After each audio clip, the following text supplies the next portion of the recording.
Bismillahirrahmanirrahim. Assalamualaikum warahmatullahi wabarakatuh. Alhamdulillahirabbil alamin wal 'aqibatu lil muttaqin wala udwana illa 'alal zalimin wa asyhadu an la ilaha illallah wahdahu la syarika lah wa asyhadu anna Muhammadan 'abduhu wa rasuluh sallallahu wasallam alaihi wa ala alihi wa sahbihi wa man tabi'ahum bi ihsanin ila yaumiddin, amma ba'd. Jamaah rahimanillah wa iyyakum. Kita lanjutkan kajian ilmiah kita insyaallah taala, kajian tafsir Al-Qur'anil Karim, masih pada pembahasan surat Al-Fatihah. Pada pertemuan yang lalu telah kita bawakan tafsir dari para ulama yang berkaitan dengan firman Allah Ta'ala, Iyyaka na'budu wa iyyaka nasta'in. Hanya kepadamulah kami beribadah dan hanya kepadamulah kami memohon pertolongan. Kita lanjutkan ayat berikutnya. Firman Allah Ta'ala, Ihdinas siratal mustaqim, yang maknanya, tunjukkanlah kami jalan yang lurus. Ihdinas siratal mustaqim. Jalan yang lurus di sini banyak tafsir dari para ulama. Di antara mereka berpendapat yang dimaksud dengan jalan yang lurus adalah al-Islam. Sebagian ulama yang lain berpendapat yang dimaksud dengan jalan yang lurus adalah jalannya Nabi Muhammad sallallahu alaihi wasallam dan dua orang khalifah setelahnya, yaitu Abu Bakar dan Umar radhiyallahu anhuma. Ini dikhususkan dua orang sahabat yang mulia. Jalannya Nabi SAW dan dua orang sahabatnya ini, yaitu Abu Bakar dan Umar radhiyallahu anhuma. Karena ahlu sunnah wal jamaah, mereka sepakat tidak ada perbedaan pendapat di kalangan ulama ahlu sunnah wal jamaah bahwasanya sebaik-baik umat setelah nabinya Muhammad sallallahu alaihi wasallam adalah Abu Bakar dan Umar. Ini tidak ada perselisihan di kalangan para ulama ahlu sunnah wal jamaah. Adapun siapa orang yang terbaik setelah kedua orang ini, disinilah ulama ahlu sunnah wal jamaah berselisih. Apakah Utsman radhiyallahu anhu atau Ali bin Abi Thalib radhiyallahu anhu? Ini berselisih siapa yang lebih utama.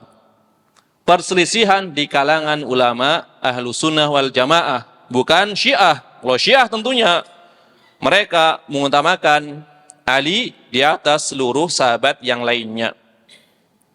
Ini di kalangan ahlu sunnah wal jamaah. Maka ketika dikatakan siapa yang lebih utama, Utsman atau Ali radhiyallahu anhu, ini bukan berarti urutan kekhilafahan mereka tidak tepat, bukan seperti itu, ya. Mereka sepakat urutan kekhilafahan adalah Abu Bakar, kemudian Umar, kemudian Utsman, kemudian Ali. Mereka sepakat ahlu sunnah wal jamaah. Yang diperselisihkan dari sisi keutamaan. Siapa yang lebih utama? Ali apakah? Utsman. Itu saja, bukan urutan kekhalifahannya. Ini perselisihan di kalangan Ahlussunnah wal Jamaah. Kemudian jumhur, mayoritas Ahlussunnah wal Jamaah mengutamakan Utsman bin Affan radhiyallahu anhu sesuai dengan urutan kekhalifahannya. Sekelompok kecil mengutamakan Ali. Makanya Syekhul Islam Ibnu Taimiyah di dalam Al-Aqidah Al-Wasithiyah di bagian akhir ketika membahas keutamaan para sahabat, beliau menyebutkan hal ini, ya. Adanya perselisihan di kalangan ulama Ahlussunnah wal Jamaah tentang siapa yang lebih utama, Ali atau Utsman radhiyallahu anhuma. Berarti yang dimaksud as-siratal mustaqim adalah, menurut tafsir yang kedua, adalah jalannya Nabi SAW dan dua orang sahabatnya, Abu Bakar dan Umar radhiyallahu anhuma. Tafsir yang ketiga, yang dimaksud dengan as-siratal mustaqim, jalan yang lurus, ada Al-Quran. Adalah Al-Quran. Tapi dari tiga tafsir ini, Al-Islam, kemudian Nabi dan sahabatnya, kemudian Al-Quran, tidak ada pertentangan, tidak ada kontradiksi, semuanya tepat. Ya, tiga-tiganya masuk dalam makna as-sirat al-mustaqim, jalan yang lurus. Oleh karenanya, ya, Imamul Mufassirin, imamnya ahli tafsir, Muhammad Ibnu Jarir At-Tabari rahimahullah ta'ala, beliau mengatakan, ajma'atil ummah min ahli ta'wil jami'an ala anna as-siratal mustaqim huwa at-tariq al-wadih alladhi la i'wijaja fihi. Umat, yaitu para ulama dari ahli ta'wil, ahli tafsir, kata Al-Imam At-Tabari, mereka semuanya telah berijma, telah bersepakat bahwasanya yang dimaksud dengan jalan yang lurus adalah jalan yang terang, yang tidak ada kebengkokan di dalamnya. Makanya tiga tafsir tersebut semuanya masuk. Islam adalah jalan yang lurus, tidak ada kebengkokan. Nabi SAW dan sahabatnya adalah jalan yang lurus, tidak ada kebengkokan. Al-Quran adalah jalan yang lurus sebagai petunjuk, tidak ada kebengkokan di dalamnya. Jadi kembali kepada makna at-tariq al-wadih, jalan yang terang, yang tidak ada kebengkokan di dalamnya. Makanya Nabi SAW telah meninggalkan, ya, warisan kepada kita, yaitu berupa Al-Quran dan As-Sunnah, yaitu jalan yang terang. Kemudian para sahabatnya yang mengikuti manhaj, metode dari Nabi SAW di dalam beragama. Maka kita disuruh mengikuti jalannya mereka. Inilah jalan yang lurus. Berarti makna ihdinas siratal mustaqim, maknanya adalah dullana 'ala at-tariq al-wadih alladzi la i'wijaja fihi. Ya Allah, tunjukkanlah kami ke jalan yang terang, yang tidak ada kebengkokan di dalamnya. Wa wafikna lisulukihi, dan berilah kami taufik, bimbingan, agar kami senantiasa menempuh jalan tersebut. Wa tsabbitna alaihi, dan kokohkanlah kami di atas jalan lurus tersebut. Ini makna global dari firman Allah Ta'ala, ihdinas siratal mustaqim.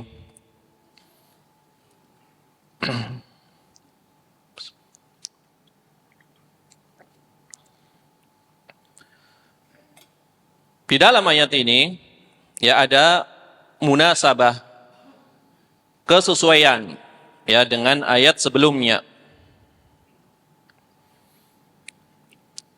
Ya, ayat sebelumnya, iyyaka na'budu wa iyyaka nasta'in, di situ Allah Subhanahu wa taala menyebutkan tentang perkara yang berkaitan dengan al-ibadah dan al-isti'anah. Ibadah kepada Allah satu-satunya. Dan seorang yang beribadah tentu dengan keikhlasan, tetapi dia membutuhkan pertolongan dari Allah. Jadi ada penyebutan yang berkaitan dengan ibadah dan al-isti'anah. Ibadah dan al-isti'anah.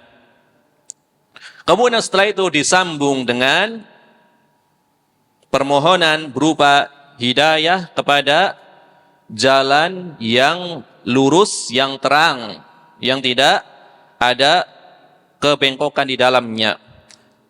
Karena dengan hidayah ini, hidayah jalan yang lurus, yaitu berupa aturan atau syariat di dalamnya yang menjelaskan tata cara bagaimana seorang bermuamalah dengan Rabb-nya, seorang beribadah dengan Rabb-nya, berarti di sini dengan jalan yang lurus ini seorang hamba bisa beribadah kepada Allah dengan cara yang benar. Ya, makanya tepat tadi. Jalan yang lurus adalah Al-Quran, masuk di dalamnya As-Sunnah. Jadi ketika disebutkan Al-Quran saja, masuk di dalamnya As-Sunnah. Inilah jalan yang mengantarkan seorang hamba kepada Rabb-nya dengan Al-Quran dan Sunnah, sehingga seseorang mengetahui mana ibadah yang benar, mana ibadah yang keliru. Ya, maka dikatakan fabil hidayah ilaih tasihul ibadah. Dengan hidayah jalan yang lurus ini, ibadah seseorang menjadi benar. Faman lam yahtadi ila sabilil musilah limaksudihi la yasihu lahu buluhu maqsadihi. Barang siapa yang tidak menempuh jalan tersebut, jalan yang menghantarkan kepada tujuan seorang diciptakan, yaitu beribadah, maka ibadah tersebut tidaklah sah, tidaklah diterima. Jadi ini munasabah, kecocokannya seperti itu. Ketika seorang beribadah, kemudian memohon pertolongan di dalam ibadahnya, tentu ia membutuhkan bagaimana cara ibadah yang benar, kan seperti itu. Disinilah pentingnya meminta hidayah. Jadi tidak mencukupkan engkau beribadah, tidak mencukupkan engkau meminta pertolongan, tetapi mohonlah hidayah, jalan yang lurus agar benar ibadahmu. Ya, ini munasabah atau kecocokan antara ayat sebelumnya dengan ayat ini. Jamaah rahimahillah wa iyyakum, Syekh Muhammad bin Shalih Al-Utsaimin di dalam tafsir beliau mengatakan qauluhu ta'ala, firman Allah Ta'ala, ihdinas siratal mustaqim, tunjukkanlah kami jalan yang lurus. As-sirat, kata beliau, fihi qiraatan, ada dua cara bacanya. Bisin, yang pertama dengan menggunakan huruf sin, sirat. Yang kedua bisad al-khalisah, as-sirat. Jadi boleh dengan menggunakan huruf sin, boleh dengan menggunakan huruf sad. Nanti ada qiraah yang lain dengan huruf zai, zirat. Tapi yang masyhur adalah dua qiraah ini. Ya. Dengan menggunakan huruf sin ataupun sad. Ya, as-sirat maknanya adalah tadi apa? At-tariq, yaitu jalan. Yang dimaksud dengan jalan di sini adalah al-hidayah. Ya. Al-hidayah yaitu petunjuk. Hidayah di dalam ayat ini, ihdina, tunjukilah kami, berilah kami hidayah. Hidayah mencakup dua macam. Pertama adalah hidayatul irsyad. Hidayah al-irsyad, yaitu hidayah yang dikaitkan dengan ilmu. Kemudian keterangan. Yang pertama. Yang kedua adalah hidayatut taufiq. Hidayah yang berupa bimbingan dari Allah Subhanahu wa taala kepada hambanya dan amal. Yang pertama ilmu dan keterangan. Yang kedua taufik dan amal. Ini dua hidayah yang diminta di dalam ayat ini. Tentu keduanya berbeda. Keduanya berbeda. Adapun yang pertama, hidayah yang sifatnya al-irsyad, itu berupa apa? Arahan, berupa keterangan. Ini diarahkan kepada seluruh makhluk, muslimnya maupun kafirnya. Adapun hidayatut taufik, hidayah yang berupa bimbingan dari Allah dan amal agar seorang hamba beramal, ini adalah hidayah yang ditempuh atau diberikan kepada orang-orang yang beriman. Di antara hidayah yang pertama, yang maknanya adalah ilmu ataupun keterangan, adalah firman Allah Ta'ala di dalam surat Al-Baqarah ayat 185. Allah Subhanahu wa taala berfirman, "Syahrul Ramadhan alladzi unzila fihi al-Qur'an hudal linnas." Syahrul Ramadhan, bulan Ramadan yang diturunkan di dalamnya Al-Qur'an, hudal linnas, sebagai hidayah bagi manusia. Maksudnya apa di sini hidayahnya? Ilmu dan keterangan terdapat di dalam Al-Qur'an. Orang yang beriman mengetahui ada hidayah di dalam Al-Quran. Orang kafir pun mengetahui hidayah di dalam Al-Quran. Apakah dengan mengetahui otomatis mereka orang-orang kafir beramal? Tentu tidak. Inilah yang dimaksud dengan hidayah ilmu dan al-irsyad. Adanya ilmu, yaitu di dalam Al-Quran ataupun di dalam As-Sunnah. Adanya keterangan, adanya arahan, agar seorang mengikuti jalan tersebut. Maka diajak orang-orang yang kafir untuk menerima agama Islam, didakwahkan, dibawakan hidayah berupa keterangan. Tetapi ya, kebanyakan orang-orang kafir enggan menerima hidayah walaupun telah nampak, telah datang keterangan yang nyata. Ya, sebagaimana Allah berfirman di dalam surat Al-Bayyinah, lam yakunil ladina kafaru min ahlil kitabi wal musyrikina munfakina hatta ta'tiyahumul bayyinah. Mereka tidak akan berpaling dari keyakinan mereka sampai datang keterangan yang nyata. Mereka tetap enggan. Berarti hidayah di sini maknanya adalah ilmu dan keterangan.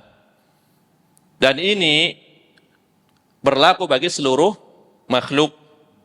Adapun yang kedua, hidayah yang berupa taufik dan amal, ini adalah hak Allah kepada setiap hamba yang dikehendakinya. Hidayah yang seperti ini diantaranya adalah firman Allah Ta'ala di dalam surat Al-Baqarah ayat kedua. Dzalikal kitabu la raiba fi hudal lil muttaqin. Kitab ini, dzalika itu secara bahasa itu, tapi diterjemahkan ini. Isyarat untuk jarak jauh. Harusnya kan itu, tetapi dikatakan ini, kitab ini. Karena cakupan Al-Quran itu luas, maka isyaratnya dengan jarak jauh. Kitab ini, yaitu Al-Quran, tidak ada keraguan di dalamnya. hidayah, yaitu petunjuk bagi orang-orang yang bertakwa. Inilah hidayah bagi orang-orang yang dikehendaki oleh Allah Subhanahu wa ta'ala. Dan hidayah ini tidak ada satupun manusia yang mampu memberikan hidayah ini, yaitu hidayah taufik. Makanya kita mengetahui kisah yang masyhur, ya, ketika paman Nabi SAW, siapa? Abu Thalib, ketika beliau sakit menjelang wafatnya. Jadi Nabi SAW memiliki berapa? 4 orang paman. 2 beriman, 2 tidak beriman. Yang beriman adalah Abbas bin Abdul Muttalib sama Hamzah bin Abdul Muttalib. Yang tidak beriman adalah Abu Lahab dan Abu Thalib. Tetapi di antara 2 orang yang tidak beriman ini, Abu Thalib memiliki tempat tersendiri di hati Nabi sallallahu alaihi wasallam karena kasih sayang beliau kepada Nabi sallallahu alaihi wasallam melebihi kasih sayang pada anaknya. Pembelaan beliau kepada Nabi sallallahu alaihi wasallam, hanya saja Allah menghendaki beliau wafat di atas kekafiran. Padahal sangat disayangi oleh Nabi sallallahu alaihi wasallam. Tentu Nabi sallallahu alaihi wasallam begitu semangatnya mendakwahkan Islam kepada pamannya ini sampai detik-detik terakhir, ya, masa hidup beliau didakwahkan. Ya, Nabi SAW mengatakan, wahai pamanku, ucapkanlah la ilaha illallah, suatu kalimat yang akan aku jadikan nanti sebagai hujjah, alasan untuk membelamu di hadapan Allah Subhanahu wa ta'ala. Ucapkanlah la ilaha illallah. Kemudian di sekelilingnya tokoh-tokoh Quraisy, orang-orang kafir, mengatakan, wahai Abu Thalib, apakah engkau benci dengan agamanya Abdul Muttalib? Apakah kamu benci dengan agama bapakmu, yaitu Abdul Muttalib? Maka disinilah, ya, timbul keraguan-raguan.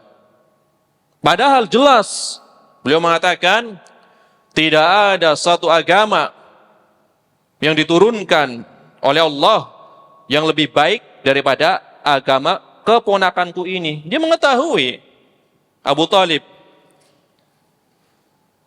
Tapi ternyata apa? Sampai akhir hayatnya Abu Thalib, beliau berada di atas agamanya Abdul Muttalib, enggan masuk Islam, enggan mengucapkan la ilaha illallah. Makanya Allah SWT berfirman, ya, yang berkaitan dengan hidayah ini, innaka la tahdi man ahbabta, sesungguhnya engkau wahai Muhammad tidak akan dapat memberikan petunjuk hidayah kepada orang yang engkau cintai. Walakin Allah yahdi man yasha wa huwa a'lamu bil muhtadin. Akan tetapi Allah memberikan petunjuk hidayahnya kepada orang yang dikehendakinya. Dan Allah lebih mengetahui tentang orang-orang yang mau menerima petunjuk. Allah yang lebih mengetahuinya. Ini pamannya yang sangat diharapkan untuk mendapatkan hidayah Islam. Allah menghendaki wafat di dalam kekafiran. Sementara ada orang yang tadinya Nabi SAW sangat murka kepada dia, malah masuk Islam. Di antaranya yang membunuh paman beliau, yang membunuh Hamzah bin Abdul Muttalib, malah masuk Islam, yaitu Wahsy.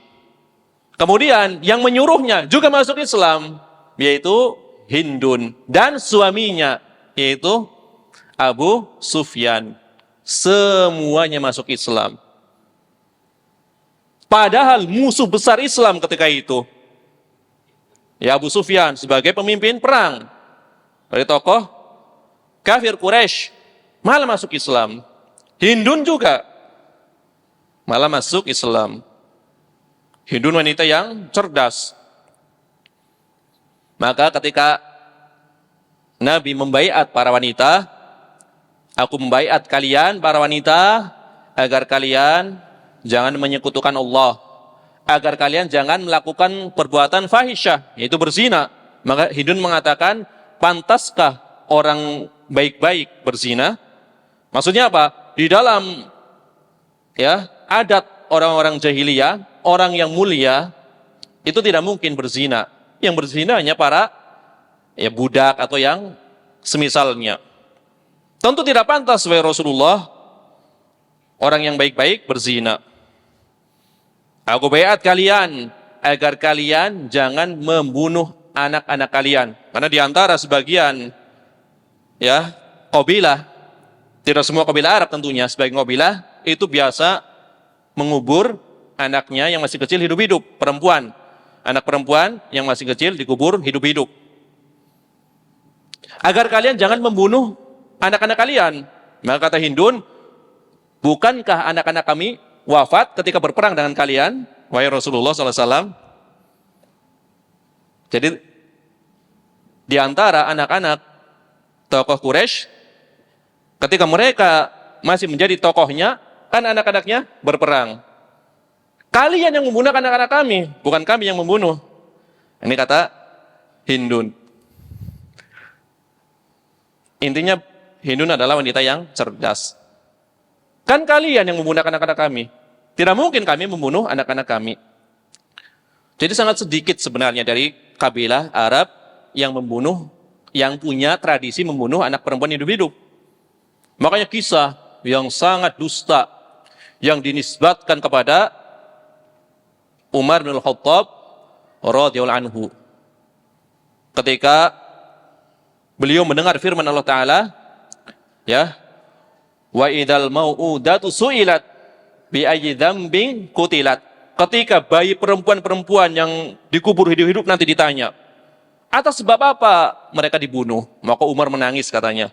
Karena dahulu pernah mengubur anak perempuannya hidup-hidup. Ini kedustaan. Kenapa? Karena Umar adalah dari Bani Adi. Al-Adawi, Bani Adi. Sedangkan yang paling keras menentang tradisi itu adalah kaumnya Umar bin Khattab radhiyallahu anhu. Buktinya anak beliau yang tertua masih hidup, Hafsah. Bahkan dinikahi oleh Nabi sallallahu alaihi wasallam, dijadikan sebagai Ummul Mukminin. Termasuk di antara Ummul Mukminin. Ini dusta yang dihembuskan kepada orang-orang yang tidak suka dengan sahabat yang mulia Umar bin Khattab radhiyallahu anhu. Ini jenis hidayah taufik. Hanya Allah yang mampu. Umar bin Khattab masuk Islam. Padahal tadinya menentang ajaran Islam, malah masuk Islam. Karena Allah menghendakinya. Allah lebih mengetahui siapa orang-orang yang mau menerima petunjuk. Karena Allah melihat hati-hati setiap hamba. Allah melihat hati-hati setiap hamba. Adapun kalau hidayah yang pertama tadi, ya tentu Nabi SAW dikatakan sebagai pemberi hidayah, memberikan keterangan. Makanya diturunkan kepadanya Al-Quran dan As-Sunnah. Maka dikatakan di dalam surat Asy-Syura, wa innaka latahdi ila siratim mustaqim. Ya Muhammad, sesungguhnya engkau benar-benar memberikan petunjuk kepada jalan yang lurus, yaitu memberikan keterangan. Ini adalah berkaitan dengan tafsir As-Sirat Al-Mustaqim.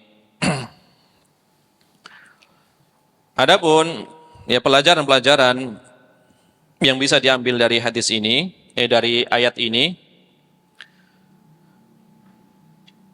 kata Syekh Muhammad bin Shalih Al-Utsaimin, min fawaidil ayah, di antara faidah ayat ini, luju'ul insan ila Allah azza wa jal ba'da isti'anatihi bihi 'ala al-ibadah an yahdiyahu as-siratal mustaqim.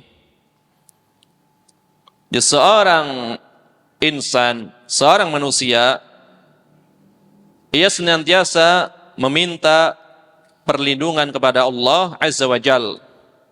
Di sini setelah memohon pertolongan di dalam ibadah, hendaklah ia meminta petunjuk pada jalan yang lurus.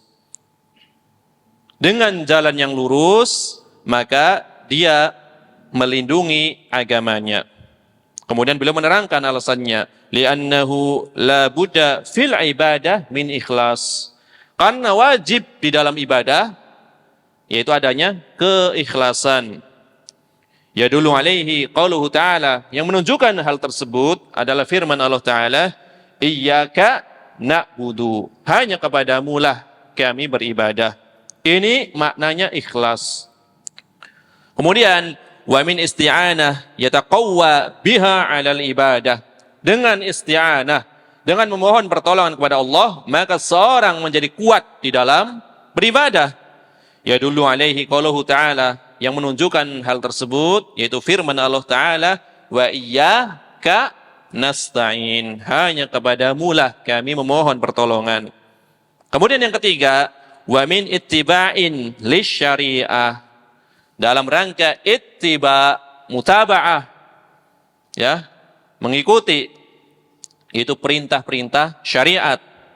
Ya dulu alaihi qauluhu ta'ala, ditunjukkan dengan firman Allah Ta'ala, ihdinas siratal mustaqim, tunjukkanlah kami ke jalan yang lurus.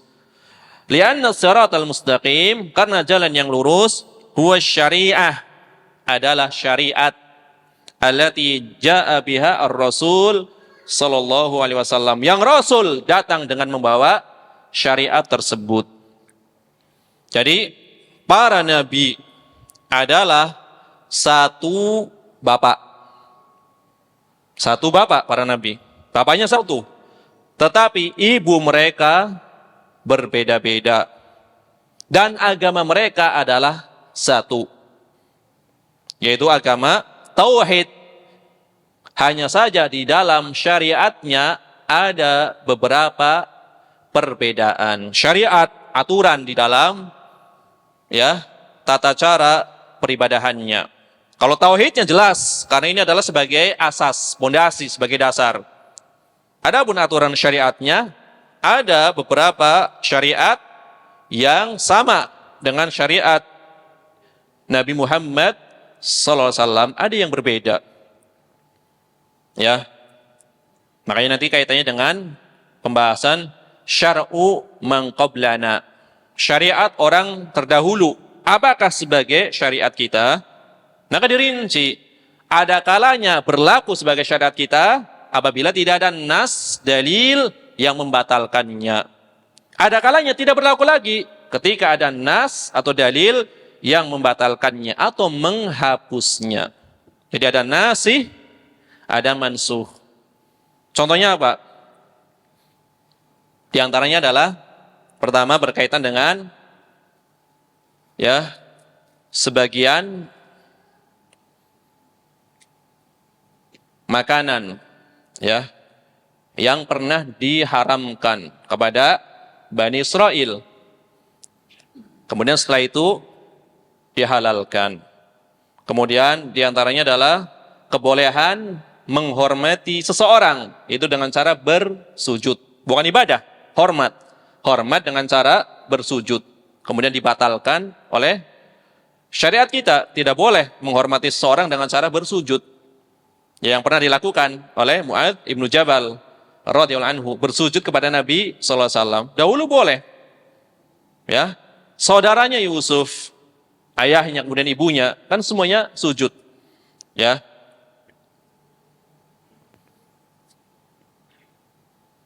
Semuanya sujud kepada Nabi Yusuf alaihissalam. Setelah beliau ya diselamatkan dari ujian. Ya, setelah Allah Subhanahu wa taala menyatukan hati-hati mereka. Kemudian mereka semuanya, yaitu saudara-saudaranya, bersujud kepada Nabi Yusuf alaihissalam. Ini syariat umat terdahulu. Adapun di dalam syariat kita tidak boleh melakukan sujud meskipun dalam rangka menghormati. Kemudian nikah ya lebih dari 4 ya. Bagi selain Nabi SAW itu tidak boleh. Dan beberapa syariat yang lainnya ada beberapa perbedaan ya. Tetapi inti agamanya adalah satu, yaitu bertauhid, mengesahkan Allah Subhanahu wa taala. Kemudian kata Syekh Utsaimin, ya pelajaran berikutnya dari ayat ini, beliau menyebutkan ya 2 jenis hidayah. Ya sebagaimana telah kita terangkan di depan tadi. Ya. Yaitu hidayah yang berkaitan dengan ilmu dan hidayah yang berkaitan dengan at-taufik. Yang telah kita terangkan. Kemudian dalil-dalilnya juga telah kita bawakan. Yaitu syahrul Ramadan alladzi unzila fihil Qur'an hudal linnas. Kemudian dzalikal kitabu la raiba fihi hudal lil muttaqin. Kemudian yang berkaitan dengan kisah kaum Tsamud ya. Wa amma Tsamudu fahadainahum fastahabbu al-'ama 'alal huda. Adapun Tsamud maka kami telah berikan hidayah, petunjuk, keterangan kepada mereka. Fastahabbul 'ama, tapi mereka lebih memilih ama, kebutaan. Ya. Lebih memilih kesesatan. Al-'ama buta, maknanya adalah sesat. Alal huda, lebih mendahulukan kesesatan dibanding petunjuk sampai ilmu kepada mereka. Ya. Ini adalah 2 jenis hidayah. Kemudian pelajaran berikutnya dari ayat ini, kata beliau, wa min fawaidil ayah, di antara faidah ayat ini, anna sirat yang qasimu ila kismain. Sirat, jalan itu terbagi menjadi 2. Yang pertama adalah mustaqimun, jalan yang lurus. Ya. Yang kedua adalah muwajjin, jalan yang bengkok. Ya. Jalan ada 2, mustaqimun, jalan yang lurus. Muwajjin, jalan yang bengkok. Ya. Fama kana muwafiqan lil haq fahuwa mustaqim. Barang siapa yang menempuh jalan yang sesuai dengan al-haq, Al-Qur'an dan sunnah, maka ini adalah jalan yang mustaqim. Ya. Kama qala Allah Ta'ala, sebagaimana firman Allah Ta'ala, wa anna hadza sirati, dan sesungguhnya ini adalah jalanku, mustaqima, yaitu yang lurus, mustaqim. Fattabi'uhu, maka ikutilah jalan ini. Ya.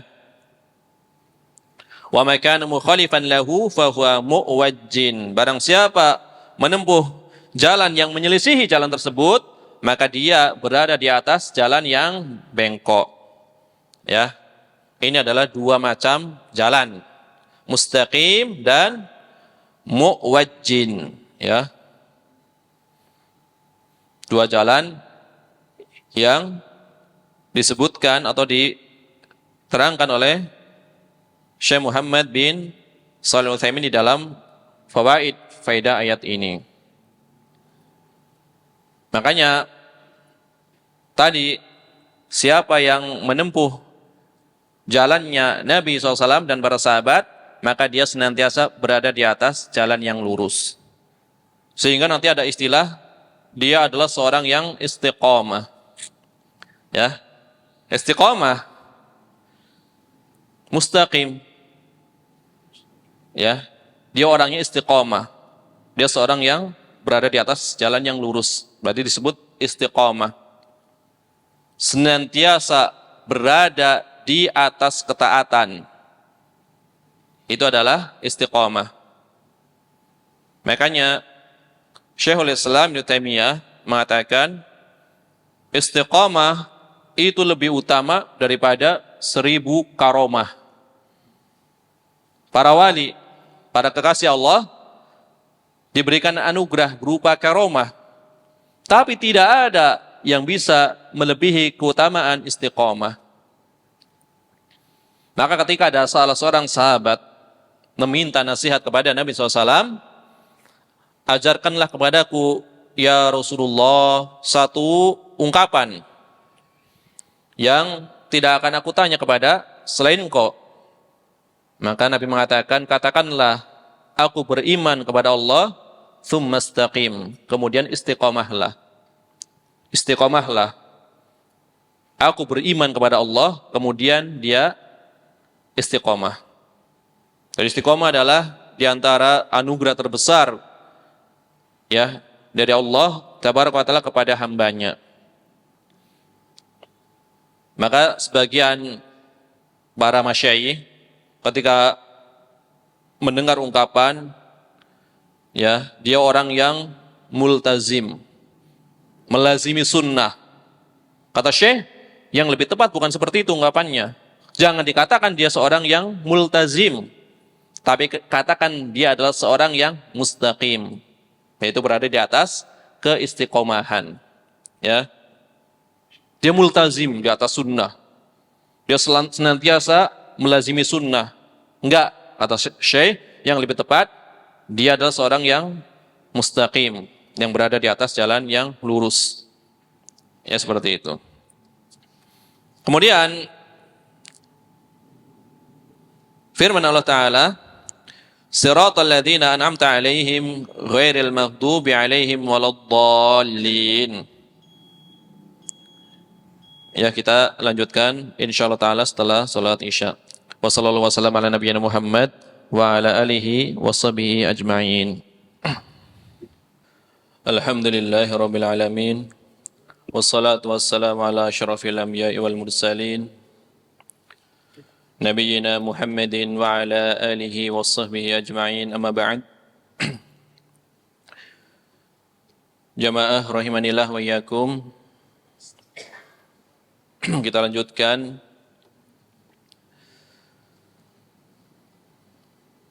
firman Allah Ta'ala,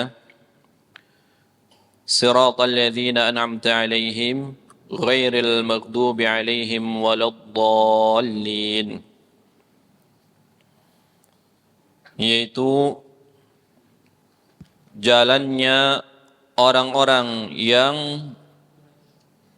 telah engkau beri nikmat atas mereka, bukan jalannya orang-orang yang dimurkai, bukan pula jalannya orang-orang yang tersesat. Ini adalah ayat terakhir, dua ayat terakhir, atau sebagian ulama mengatakan ini adalah satu ayat. Ya, tergantung menghitungnya dari mana.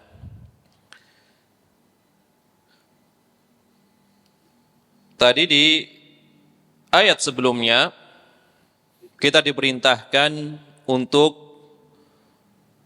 meminta kepada Allah, memohon kepada Allah agar ditunjukkan kepada jalan yang lurus.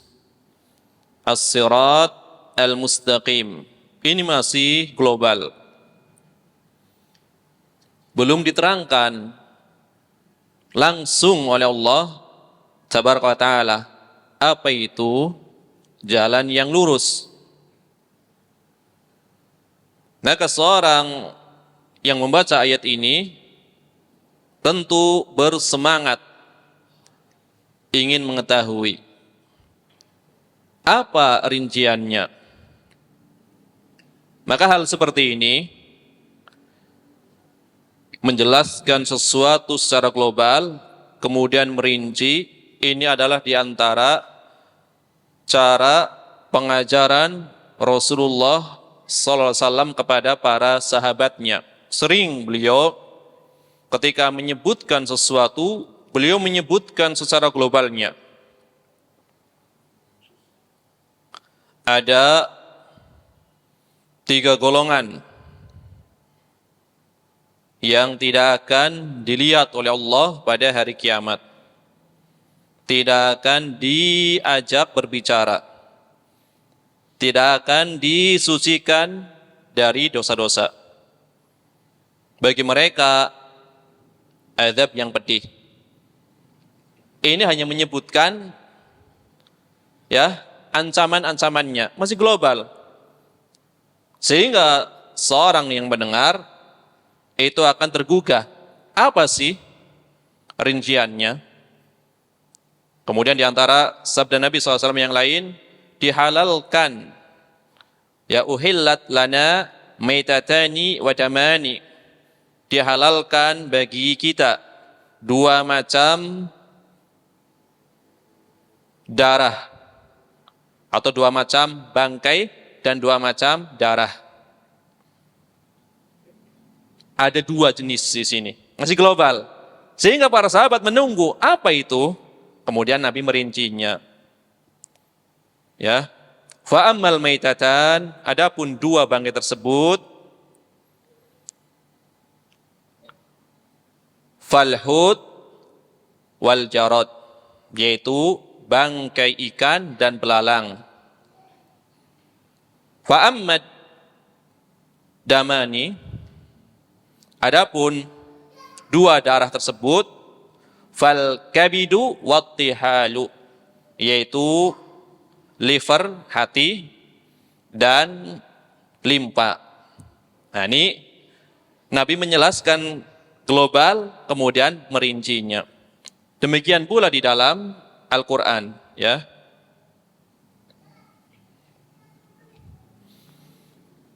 Ihdinas siratal mustaqim, tunjukkan kami jalan yang lurus.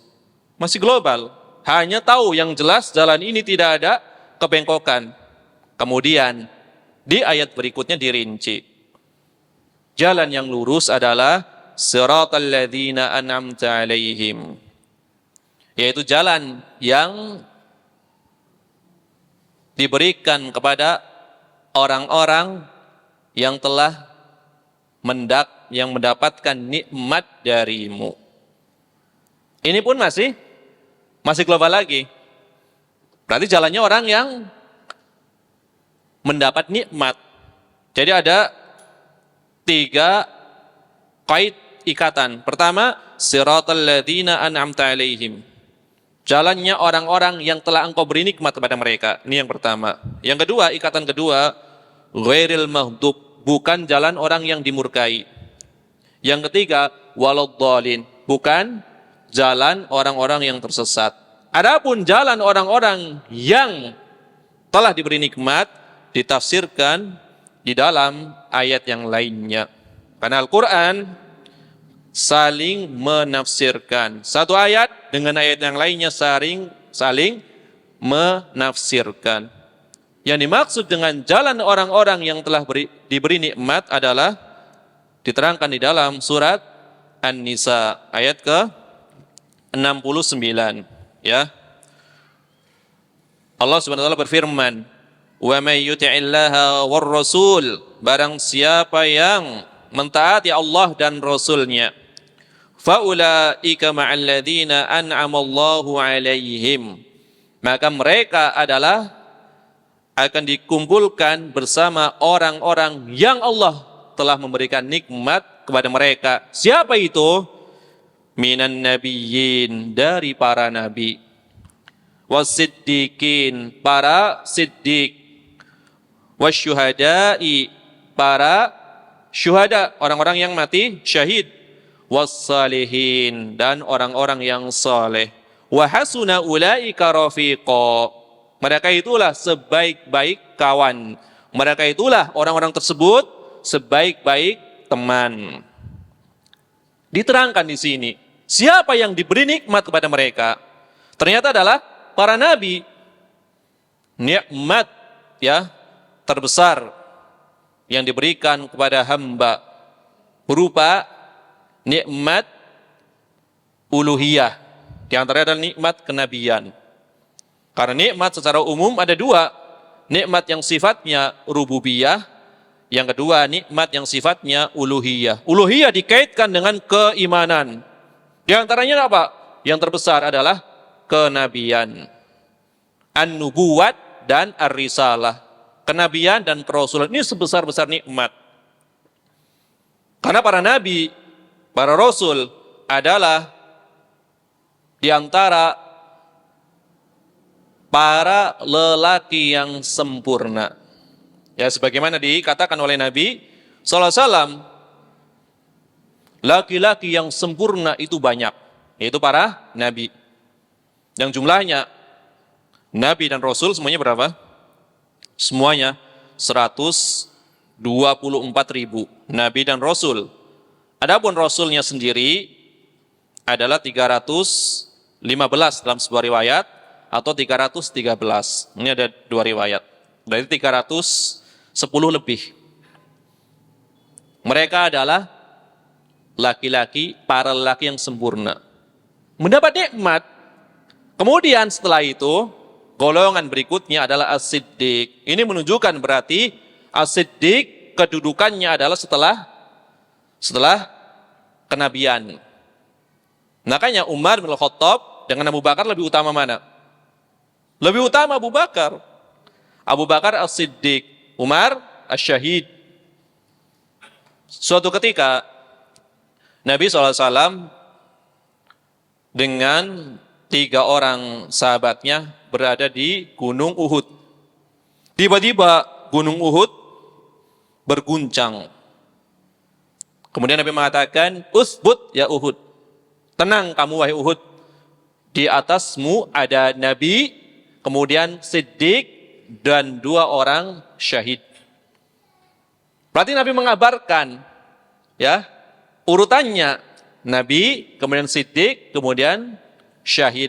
Di sini juga ada mukjizat dari bukti kenabian sallallahu alaihi wasallam. Nabi mengatakan 2 orang syahid. Padahal ketika itu keduanya masih hidup, ya. Keduanya masih hidup. Siapa keduanya? Umar dan Utsman. Siddiq berarti Abu Bakar. Umar dan Utsman ya dikatakan sebagai 2 orang syahid, ya, terbunuh ya secara zalim. Ya. Umar ketika itu sedang membaca Al-Qur'an. Ya, Utsman sedang membaca Al-Qur'an. Adapun Umar bin Khattab ketika mengimami salat. Dikatakan sebagai 2 orang syahid. Maka di sini ya banyak yang menafsirkan minan nabiyyin, para nabi, yaitu seutama nabi adalah Nabi Muhammad sallallahu alaihi wasallam. As-siddiqin, para siddiq, maka seutama-utama siddiq adalah Abu Bakar. Kemudian syuhada, seutama-utama syuhada adalah Umar dan Utsman. Kemudian as-salihin Ali bin Abi Thalib. Maka ini juga sebagai penguat. Urutan dari para sahabat adalah urutan yang dipilih oleh jumhur ulama. Abu Bakar, Umar, Utsman, baru Ali. Ya, radhiyallahu anhum. Ini ayat saling menafsirkan. Ini yang pertama baru. Siratal ladzina an'amta alaihim, orang yang mendapatkan nikmat. Berarti ikatan yang pertama. Yang kedua, ghairil maghdubi alaihim, bukan jalan yang dimurkai, orang yang dimurkai. Maka banyak riwayat yang menunjukkan bahwasanya yang dimaksud adalah al-Yahud, orang-orang Yahudi. Ya, dan setiap yang mengetahui al-haq, kebenaran, tetapi tidak beramal dengan al-haq tersebut, kebenaran tersebut yang diketahuinya. Maka Syekh Utsaimin mengatakan, ghairil maghdubi alaihim humul yahud. Mereka adalah Yahudi. Wa kullu man alima bil haq wa lam ya'mal bihi. Setiap yang mengetahui kebenaran tetapi tidak beramal. Jadi berilmu tapi tidak beramal. Ini adalah ciri utama orang-orang Yahudi. Maka mereka mendapat sifat khusus al-maghdub, yang dimurkai. Kebalikannya yang kedua, yaitu waladdallin. Bukan pula orang-orang yang tersesat. Humun nasara. Mereka adalah orang-orang Nasara. Ya. Tapi ada terusannya. Qabla bi'tsatin Nabi sallallahu alaihi wasallam, sebelum Nabi diutus. Setelah Nabi diutus, mereka juga tahu kebenaran tentunya. Jadi sebelum Nabi diutus, waladdallin, ini maknanya adalah an-nasara. Tapi setelah mereka yang mendengar diutusnya Nabi SAW, masuk juga mereka adalah orang-orang yang dimurkai pula. Ya. Makanya dikatakan wa kullu man amila bighairil haq jahilan bihi. Ini asalnya, setiap orang yang melakukan perbuatan tanpa pengetahuan, jahilan bihi, beramal dengan kebodohan. Ini asalnya. Jadi kalau dikatakan ad-dhalin, orang-orang yang sesat adalah Nasara, itu sebelum Nabi diutus. Betul. Setelah Nabi diutus, mereka juga mengetahui kebenaran. Cuma yang ditonjolkan adalah sifat yang dimurkai ini disandarkan kepada orang-orang Yahudi karena kelakuannya yang mereka senantiasa berusaha melawan perintah Allah dan Rasul-Nya.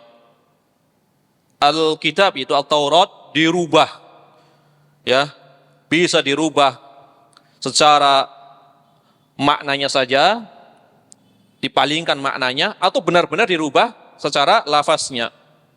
Mereka suka merubah ayat-ayat dari tempat-tempatnya. Makanya orang-orang, nanti sebagian firqah di dalam Islam juga mengikuti kebiasaan mereka. Istilahnya adalah tahrif, merubah, memalingkan makna. Bisa tahrif secara lafaz, dirubah. Kalau dirubah ketahuan tentunya karena Al-Quran terjaga, maka dipalingkan maknanya. Mereka menyebutnya takwil, tapi hakikatnya adalah tahrif, menyimpangkan maknanya. Ini mengikuti sunnahnya orang-orang Yahudi, jalannya orang-orang Yahudi, jalan orang yang dimurkai. Mereka berilmu. Orang-orang Nasrani, mereka tersesat. Ini sebelum Nabi SAW sifat ini diberikan kepada dua kelompok ini, Yahudi dan Nasrani. Kitabnya orang-orang Nasrani dirubah oleh orang Yahudi, yaitu Paulus. Paulus adalah seorang Yahudi. Dirubah itu kitab Injilnya. Kemudian banyak disisipi dengan perkataan-perkataan dusta. Tetapi bagaimanapun pintarnya seorang berusaha merubah kitab, masih ada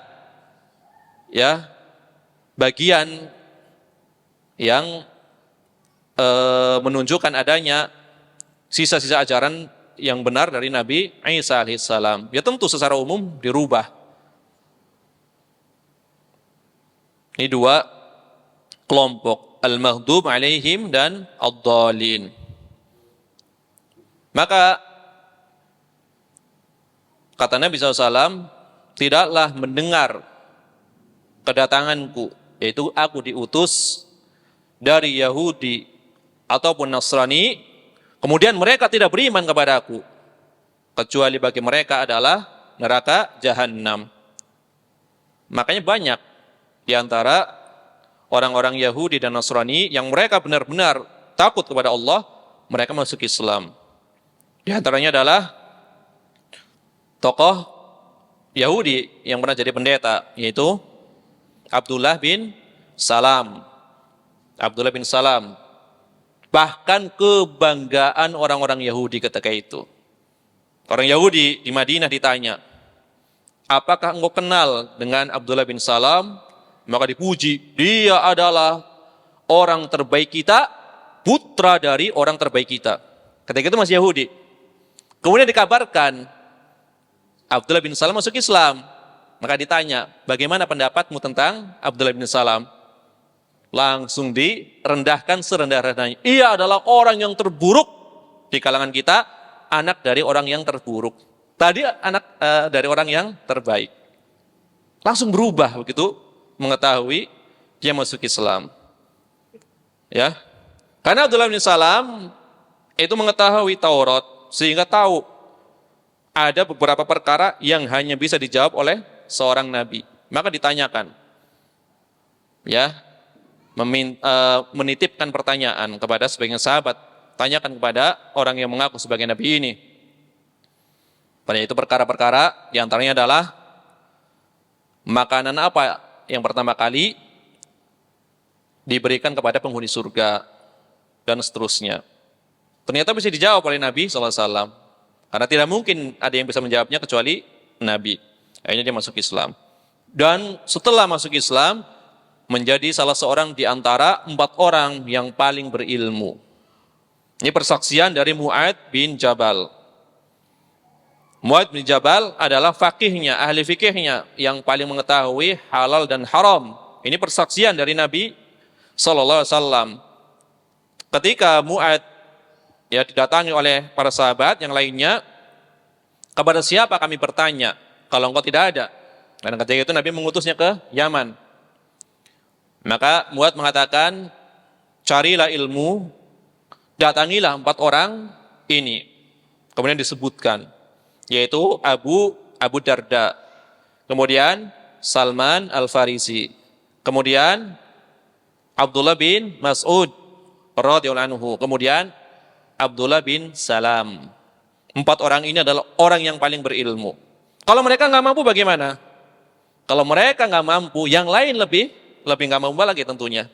Ya, ini persaksian dari Mu'adz bin Jabal. Lihat, di situ ada Salman Al-Farisi, mengetahui ilmu orang terdahulu dan orang yang kemudian, yaitu di masa Islam. Abdullah bin Salam mengetahui ilmu terdahulu, kemudian ilmu orang kemudian. Nah, Salman Al-Farisi juga seperti itu, perjalanannya jauh, panjang sekali. Ya, mereka mendapatkan hidayah karena berusaha mencarinya dengan perjalanan yang sangat panjang, maka umur beliau sangat panjang. Salman Al-Farisi menjadi orang yang paling berilmu di antara 4 orang tersebut. Abdullah bin Mas'ud jelas ahli tafsir. Ya. Beliau menerima langsung 70 surat lebih dari Rasulullah SAW, secara langsung dari mulut Rasulullah SAW. Aku menerima langsung, ya, bid'un wa sab'un, 70 sekian. Bid'un itu bilangan 3 sampai 9. Ya, kurang lebih 76, ya, 76 surat Al-Qur'an secara langsung dari Nabi SAW. Maka paling ahli tafsir, paling pandai menafsirkan Al-Qur'an. Tidak ada ayat Al-Qur'an kecuali aku tahu di mana ayat itu turun. Kapan ayat itu turun? Kepada siapa ayat itu turun? Aku tahu, kata Abdullah bin Mas'ud. Kalau ada orang yang lebih alim daripada aku akan mendatanginya. Ini di sini bukan kesombongan. Para ulama menjelaskan, ucapan Abdullah bin Mas'ud itu bukan kesombongan, tapi untuk menunjukkan kesikohan. Karena agama itu diambil dari orang yang sikoh, terpercaya. Ya, untuk menunjukkan kesikohan. Sama seperti Imam Al-Bukhari seperti itu. Dan beberapa sahabat yang lain juga mengatakan seperti itu. Aku menghafal dan seterusnya. Untuk menunjukkan kesikohan. Jadi Nabi SAW pernah memperingatkan kepada para sahabatnya tentang bahayanya 2 kelompok ini. Al-Maghdub alaihim dan Ad-Dhalin. Nabi mengatakan dalam sabdanya, la tattabi'unna sanana man kana qablakum la tattabi'unna, sungguh kalian pasti akan mengikuti sanana atau sunana. Boleh sanan, boleh sunan. Jalan-jalan orang sebelum kalian. Shibron bi shibrin, sejengkal demi sejengkal. Dhira'an bi dhira'in, sehasta demi sehasta. Hatta, sampai-sampai lau dahulu, mereka masuk juhrad dabbin ladaholtumuhu, sekiranya mereka masuk ke lubang biawak. Ini berarti perbuatan yang sangat konyol, perbuatan yang tidak masuk akal, masuk ke lubang biawak, konyol sekali. Tapi kalau mereka melakukan, kalian pasti akan ikut-ikutan masuk ke lubang dob. Ya, perbuatan yang konyol akan dilakukan oleh kalian jika mereka melakukan. Maka para sahabat heran, al-Yahud wan Nasara, apakah mereka Yahudi dan Nasrani? Nabi menjawab, faman, siapa lagi? Ya, siapa lagi kalau bukan mereka? Ini Nabi bersabda kepada para sahabat, sungguh kalian. Tetapi para sahabat, apakah melakukan apa yang dilakukan Yahudi dan Nasrani? Tentu tidak. Maka ini khitab ini, arah pembicara ini berlaku umum kepada seluruh umatnya. Ternyata apa? Sebagian kita kaum muslimin mengikuti adatnya mereka. Ya. Makanya dikatakan man tasyabbaha biqaumin fahuwa minhum. Barang siapa menyerupai suatu kaum, maka dia termasuk golongannya. Menyerupai di sini pada perkara pertama yang berkaitan dengan keagamaan mereka. Yang kedua, kekhususan mereka. Kalau serupa tapi bukan kekhususan, tentu tidak masalah. Contohnya apa? Memakai dasi. Ini bukan kekhususan, maka memakai dasi bukan tasyabuh yang dilarang. Mungkin dulu, mungkin iya. Ya. Tetapi berkaitan dengan peribadahan mereka atau misalkan pakaian yang menjadi ciri khas mereka. Baru ini namanya tasyabuh yang dilarang. Jadi intinya di dalam surat Al-Fatihah, penutup surat Al-Fatihah, Allah SWT ingin menerangkan ya bahwasannya jalan yang lurus adalah jalannya Nabi dan para sahabat. Ikutilah. Jangan sampai kalian mengikuti dua jalan yang menyimpang, yang dimurkai dan tersesat. Berilmu tidak beramal, dimurkai. Beramal tanpa ilmu, itu tersesat. Maka jalan yang lurus adalah yang mengumpulkan ilmu dan amal. Ilmu dan amal. Berilmu sebelum beramal. Ini baru jalan yang lurus. Makanya Al-Imam Al-Bukhari di dalam kitab sahihnya, beliau membawakan bab ya, al-ilmu qabla al-qaul wal amal. Berilmu sebelum berucap dan beramal. Ya. Ini adalah yang hendaknya senantiasa kita perhatikan ya, kita renungkan ilmu dan amal. Berilmu tanpa amal tidak ada faedahnya. Bahkan dikatakan dalam sebuah riwayat, Nabi mengatakan, Al-Quran hujjatun laka au alaika. Al-Quran adalah hujjah bagimu yang akan membelamu atau yang akan menuntutmu.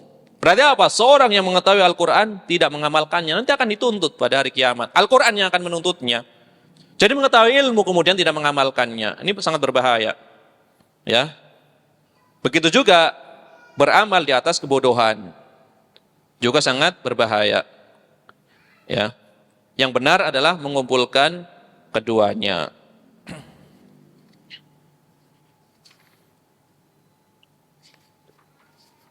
Ya, ini barangkali yang bisa disampaikan pada kesempatan malam ini. Ya, ini saya tidak membawakan fawaidnya. Saya hanya akan membawakan paragraf terakhir ucapan dari Syekh Muhammad bin Shalih Al-Utsaimin. Beliau mengatakan seperti ini. Setelah membawakan faedah yang banyak, beliau mengatakan, Wa ala kulli hal as-surah hadihi 'azimah. Yang jelas surat Al-Fatihah ini adalah surat yang sangat agung. Wala yumkinu la li wala li ghairi an yuhita bi ma'aniha al-'azimah. Tidak mungkin bagi saya atau selain saya untuk bisa ya menjelaskan maknanya yang agung ini secara menyeluruh. Tidak mungkin bagi saya atau selain saya bisa ya menggali maknanya secara menyeluruh. Pasti ada makna-makna yang terlewat, saya maupun selain saya. Lakin hada, akan tetapi yang kita sampaikan ini adalah qatratun min bahar, setetes ya, setetes dari lautan kandungan surat Al-Fatihah. Kata Syekh Utsaimin, yang saya sampaikan hanyalah setetes kandungan dari lautan makna atau kandungan surat Al-Fatihah. Wa man arada at-tawassu fi dzalik, barang siapa yang ingin ya tawassu, memperluas, memperdalam makna kandungan surat Al-Fatihah, fa alaihi bi kitabi Madarijus Salikin Ibnu Qayyim rahimahullah taala, maka hendaknya dia membaca kitab Madarijus Salikin yang ditulis oleh Imam Ibnu Qayyim rahimahullah taala. Ini ucapan terakhir beliau ketika menafsirkan surat Al-Fatihah. Insyaallah taala pada pertemuan yang akan datang kita akan memasuki ya tafsir surat apa ini? Urut Al-Baqarah atau yang mana? Ya insyaallah nanti akan diumumkan insyaallah mana yang apa? Yang baik apa? Baiknya seperti apa? Apakah urut Al-Baqarah atau surat-surat pilihan? Hah? Surat pilihan. Ya insyaallah taala ya. Kita akan surat-surat pilihan. Ya, kita tutup dengan zikir kafaratul majelis. Subhanakallahumma wa bihamdika asyhadu an la ilaha illa anta astaghfiruka wa atubu ilaik. Walhamdulillahirabbil alamin. Wassalamualaikum warahmatullahi wabarakatuh.